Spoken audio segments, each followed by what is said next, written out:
السلام علیکم، کیا حال ہے جی سب دوستوں کا۔ آج ہم کبوتر کی آنکھ کے اوپر بات کریں گے۔ کبوتر کی آنکھ کا بڑا اہم کردار ہے کبوتر کی نسل کی شناخت میں اور اس کی خصوصیات کو پہچاننے میں، ٹھیک ہے۔ اور پہلے بات کریں گے ڈیٹیل میں کہ کبوتر کی آنکھ میں کیا کیا چیزیں پائی جاتی ہیں۔ سب سے پہلے اس کی آنکھ، جیسے یہ پکچر آپ کو میں نے شو کی ہے، اس کی آنکھ میں جو سینٹر میں ہوتا ہے جسے پیوپل یعنی کہ نور بولتے ہیں کبوتر کا آسان اردو میں، کالا نور جو ہوتا ہے وہ جتنا باریک ہوگا اتنا ہی کبوتر شاندار ہوگا، پروازی ہوگا۔ اس کے بعد آپ کالے نور کے بعد دیکھ رہے ہیں circle of adaptation. Circle of adaptation جو ہوتا ہے یہ کالے نور کو بند کرتا ہے۔ یہ گول ہونا چاہیے اور ایک ترتیب میں ہونا چاہیے، یہ بہترین ایسے ہی ہوتا ہے، ٹھیک ہے۔ اس کے بعد تیسری چیز آ جاتی ہے circle of correlation. Circle of correlation یعنی کہ جو اس کا رنگ ہوتا ہے جسے ہم بولتے ہیں کالے نور کے بعد زیادہ تر ہمیں وہی نظر آتا ہے، ٹھیک ہے۔ سرکل آف اڈاپٹیشن اتنا باریک ہوتا ہے کہ وہ اکثر ہمیں نظر نہیں آتا، ٹھیک ہے۔ تو جو سرکل آف کوریلیشن یعنی کہ جسے ہم رنگ بولتے ہیں عام زبان میں، کالے نور کے بعد جو واضح رنگ ہو، وہ جتنا موٹا اور پھیلا ہوگا اتنا ہی اچھا کبوتر کنسیڈر کیا جاتا ہے، اتنا ہی سیانہ کنسیڈر کیا جاتا ہے، یعنی کہ سمجھا جاتا ہے، ٹھیک ہے۔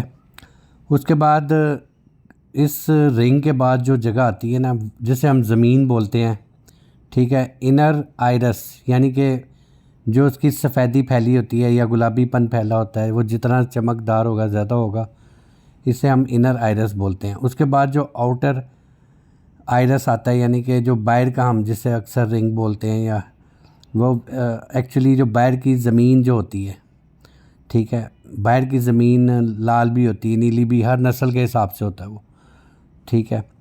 تو اچھا کبوتر وہ ہوتا ہے جس کی آنکھوں میں چمک ہو، آنکھوں میں ذرات کلیئر ہوں، ٹھیک ہے۔ تو ابھی ہم بات کر رہے ہیں آنکھوں کے رنگز کے اوپر۔ تو کالے نور کے بعد 5 رنگ آتے ہیں۔ پانچواں جو رنگ، جو آؤٹر رنگ باریک سا ایک تار سی ہوتی ہے باہر کی طرف، اسے ہیلتھ سرکل بولتے ہیں۔ ہیلتھ سرکل کا باریک، جتنا باریک ہوگا اتنا ہی کبوتر شاندار سمجھا جاتا ہے، ٹھیک ہے۔ تو یہ تو تھی کبوتر کے اوپر جو اس کے 5 رنگوں پہ بات تھی، اس کے پیوپل کے بعد جو 5 رنگ آتے ہیں، یہ اس کے اوپر ساری ڈیٹیل سے بات کی تھی ہم نے۔ تو اچھا، کبوتر چاہے کسی بھی نسل کا ہو، اس کا جو پیوپل ہوتا ہے یعنی کہ نور ہوتا ہے، وہ جتنا باریک ہوگا نا، یہ پہلے بھی میں بات کر چکا ہوں، وہ اتنا ہی شاندار ہوگا، ٹھیک ہے۔ یہ تمام نسلوں کے لیے سیم چیزیں لاگو ہوتی ہیں۔ آنکھوں میں چمک ہونا، آنکھوں کا شفاف ہونا، یہ اچھے کبوتر کی علامات ہیں۔ تو انشاءاللہ اسی طرح آپ کو مختلف ٹاپکس پہ بتاتے رہیں گے۔ دعاؤں میں یاد رکھیے گا۔ اللہ حافظ۔